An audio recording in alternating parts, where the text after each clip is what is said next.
Well, this has been very, very interesting. Um, I think the breakout room, Anthony's speaking in the breakout room has really reinforced my idea that that the criminal justice system is a place of the greatest injustice in our country, and to put people in and with the idea of dehumanizing all the things that Anthony said at the beginning. It's always about punishment. It's always about um, breaking someone down. And I think what we see is that when someone is broken, um, they can't move forward. And the goal of a punishment should be to punish, recant, and be able to move forward, be able to grow and change. I have to give Anthony just the most credit in the entire world, my for doing what he's doing, for saying that, take something into the prison, which will lead to growth and change, just like taking education into the system to lead to growth and change, to inform people that they're human beings and they're important wherever they are, and to reinforce that importance. But within a system where that's being taken away every single day, I, I mean, I have trouble seeing a vision of where this can go. The other thing that was mentioned was about the guards and the prisoners. And guards go in with the idea of they must have power, and that just power just increases over and over again. So it seems to me that the education needs to be with, and yoga behind bars needs to be for the guards as well, to see what their role can be. Well, you can have leadership, authority, and power while humanizing the people you're overseeing. I'm not sure how that can be done. This is a very perplexing, problem that I see, but it's really a place where a beginning needs to occur. Ali was saying that she is a volunteer in prisons where she will, a prisoner will complain about a guard, have the courage to complain about a guard, and then that will be taken further and investigated. I mean, just to have that courage to be the human being, to express your own ideas is just amazing to me. So I have no conclusion here except to say that yoga behind bars and mindfulness certainly do lead one step at a time to a change in a system that's really not rehabilitating many people at all. So now I will call on the different facilitators. And they are, oh, Natalie? I have to do gallery here. Thank you, Mrs. Faley, for starting the debrief. That was great. And it's interesting. I think our group discussion can build on some of the things that you brought forth. First of all, we had perspectives coming from San Diego, LA, Connecticut, and Brooklyn and Long Island, all of the major food groups. No. And so it was interesting, but as you talked about the prison world, one of our speakers very astutely said that we are equally behind bars. Mm. And justice is truly a relationship. That relationship, as you talked about, the relationship in prison, or the relationship between the punisher and the one being punished. It does require us to really step back and look at some hard truths. And the truths, you know, if we look at a prison can be a microcosm of what we are actually experiencing in the real world, different levels, different experiences. But there is clear disparity among people because some have more power than others because of a given situation. We looked at the fact that when people have experiences with the justice system, it doesn't have to be a primary experience, right? You may not be the one actually having the experience, but that impact and that rippling effect is traumatic, regardless of your age or gender. We had someone in our group who said there are family members who have never met each other because of the length of incarceration that has happened in a family unit. We also have someone whose granddaughter was traumatized with a false accusation and accosted and was in a very precarious situation in a neighborhood that was predominantly white, and was actually saved or prevented from going down that slippery slope because one of the granddaughter's friends, the father was someone of stature in the police department. A fortunate relationship there. Yet, even after that, we think about the trauma that ensues. And we're all impacted in some way by the justice system. We had someone who started out saying, I've never directly been impacted by, the justice system, but I work passionately to help those who are in immigration trauma and facing deportation. I teach conflict resolution and mediation. But we got around to the fact that she is seeing every day people who are impacted by the justice system.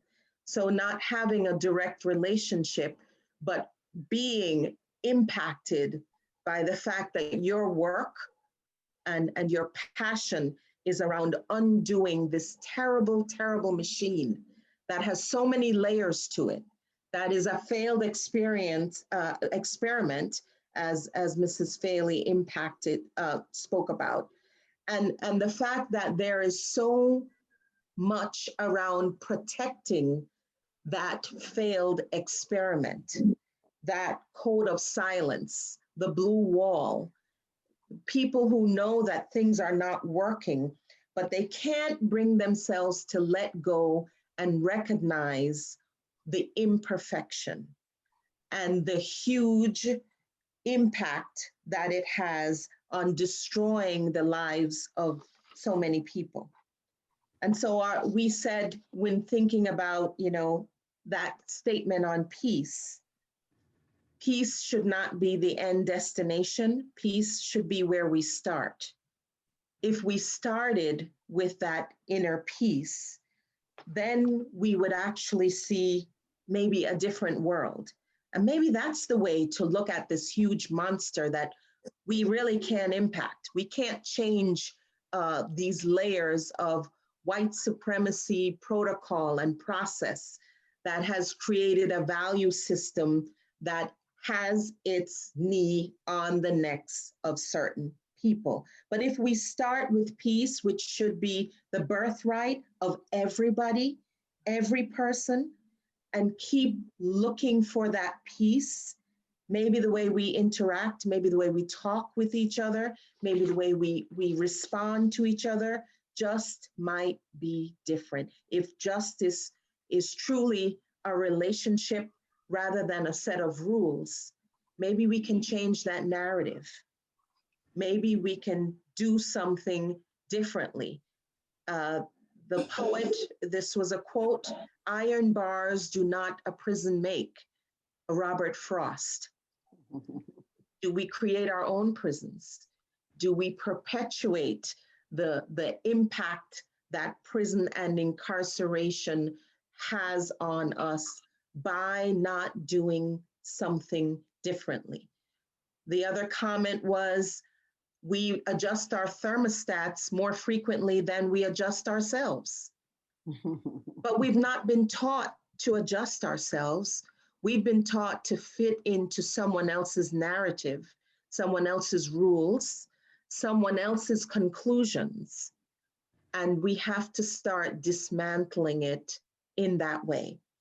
And so that teaching conflict resolution, I give a high five to Ariella for starting to teach people how to deal with conflict differently can take us to a different place. Socialization is maybe where we need to start. We can't start at the end. We have to start at a different place. And so building on peace, one of our speakers talked about feeling validated that what we can do is create wellness environments where we sit today, create peace with the four walls that surround us every day. And if we can find a way to create peace within the spaces we inhabit, we can start to change the way we feel. And maybe we're not so angry, and maybe we're not so eager to accuse and judge people. How do we make this a kinder, gentler space? Definitely peace. Looking at where we are impacted by the justice system and doing what we can where we are, having those better conversations and doing something. Thank you very, very much. Jerome. Yes, let me unmute. Yes, all right. Oh, so good. I was in an excellent group with lots of energy, a group composed of different people, experienced people in social justice, as well as educators, but also people with multicultural background and unique perspectives. So we touched on a few themes around the question that were asked. And the first one, of course, about the what does the let's say the justice system, how is it and what does it mean to us and so on. We kind of went on a theme that the first thing that we all need to do is to perhaps better communicate with the audience and the people around us. And in a sense, there is a lot of people that try to do well and interested in trying to help, for example, indeed, as we heard from our speaker, the people that are incarcerated and so on, but sometimes they don't know what language to use. And from there, we also realize that the language which is used has always and often been shock values kind of imagery, right? That's what we had as the initial discussion. It's like you see this fried egg, or the drug is going to do that to your brain, or it becomes really like an inflated kind of imagery of someone coming to kill you, or perhaps justice and justice system, incarceration, and all of that is being talked as an efficacy, something that a government need to have numbers. And by trying to focus too much on that, we lose the fact that of two things, right? The first thing is that, first of all, we are totally missing that, of course, all of those injustices are destroying lives and families and communities. So a lot of those heartfelt message need to be brought into the discussion. But also, a lot of those social justice discussion, or perhaps trying to improve the justice system, has to compete with organizations that try to do that have to compete with organizations that have simpler messages that also talk to people, toward the heart. So, so perhaps we need to try to learn how to communicate to a broader audience. And then we also talked about how we perceive the justice system in our neighborhood or around us. And then we had also this parallel between US and South America, perhaps. And, one interesting point was that we should look at the at the justice system and looking at how it is implemented today and will affect the generation of the future. Means not only affect because, as I said, sometimes the families and the communities are destroyed, but affect because it's a mentality which is carried forward. And one example which was brought up is that in South America, the system is biased toward a male kind of society. So if there is like a divorce or any kind of things like this, it's gender biased. The guy is going to win over the woman most of the time, or let's say 99% of the time. And it did feel a little bit like the same kind of bias that we have as a racial bias in this country, where the justice system also at a very level of the police already put people in boxes, right? It's like, oh, this community is Black and Hispanic. We have to act this way. This one is white and wealthy, and we will act that way. And it's already put in boxes, and it seems to be widespread. But we have to be a little bit careful about that. And then the theme was like, what can we do about this ourselves? And of course, what we can do is that the first realization is that there are differences. Of course, there are neighborhoods where that you can send your kid to after class, and they have music lessons and art and pottery and God knows what else, yoga, karate, and whatever. And some communities have none of this. I mean, you have to go. The only place where you can have an entertainment is to go to a YMCA, which may actually be an hour away from you, even by bus. And that is a problem. So what can we do? We can get engaged in our community and change and turn the tide. And by that is like educate the children, keep them busy, keep them out of trouble, provide them the entertainment that is lacking in the community. And I think that's actually a very powerful message because in fact, if it doesn't start with us, then it will not happen in those communities, because the money is not there to develop all of this infrastructure to sustain a very active community. So the peace is an inside job. Is perhaps also peace is also what we want to make in our own community. And the last conclusion was kind of like, a lot of the discussion about justice, police, and all of this is all about good headlines and politicians trying to get reelected. And again, the egg fried that is equivalent to your brain, and the horde of whatever from South America that is there to kill you. So all of those words, we have to move away, what we have to do is that we have to insist as the individual to not buy into this language, but change and shift the language and paradigm, and put our money and our resource where it matters. And where it matters is in our community. I mean, our highest, biggest, most, highest price resource is ourselves, is the people that surround us, is the people that we can protect, educate, and push forward toward further change and toward the future. Thank you. Thank you. Thank you very much. Thank you. Is there another facilitator? No, that's it. That's it. Okay. Okay. Thank you very much. This has been, really everyone's comments about, where does it begin? And it begins with you, with us personally, and our finding peace. I think Jerome's idea of the education of the children, and to Anthony's point, because Anthony gave an incident which happened when he was 16, building strong support systems, where a child knows 4 or 5 people, or maybe 2, a phone call I can make, whether it's a phone call I can make to my pastor or a phone call I can make to my neighbor in the neighborhood. And for the neighbor to do more than it used to be, put a sign on your window that you were available, but to let children know that, you're in and I'm not just the old grandma, but, if you need to come to my house, I'm here.